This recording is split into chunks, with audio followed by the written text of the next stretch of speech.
either top or bottom kung saan man itatalaga ng magkabilang komunan in this case para dito sa kay Coy at kay Dorio.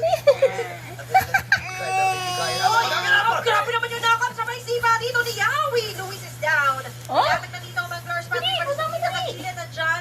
Shadow is castle out. Babalik muna sa Dorio. Nagtatago-tago muna dito ang bagong barangay. Habang si Coil malaya at makukuha na naman nila.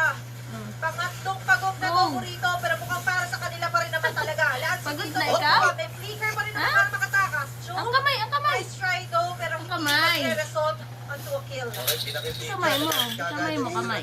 Yan. Ito, yan. O, game. Game. Iba talaga yung Yahweh of the Dragon. Oo, para siya na Go, go, nag-deliver go, go. nung na-order. Pa-order nga po ng... Hindi Giniling. giniling. Sasabihin na, eto guys, sinabi na natin yung chop build. Let's focus on the itemization. Elegant gem, Glenton Armor, tas dumiretso ng Silence Room. So, covered lahat ng magic defense, Ang physical kamay. defense. Tapos, nag-level pa na nag-level. Kamay. Kahit hindi na siya umuwi, tapos meron Game. pang revitalize. Game. So, kaya nagiging continuous para yun sa TNC. Continuous din yung harassment dito kay Yawi. Mapapatay siya dito nila Dorio. May kalam si Jack na Yawi, kaso wala siya masyado tatamaan. Pero siya ang tatamaan dito ng mga washing machine nila. Coil! At yung mga bala! Ay, nakakayos na nila.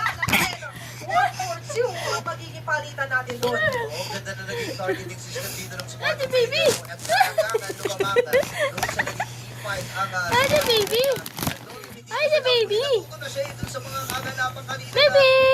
Ha? Baby! Yung posisyon na Hi! nasa sa ilalim ng base. Hi! Ayun o,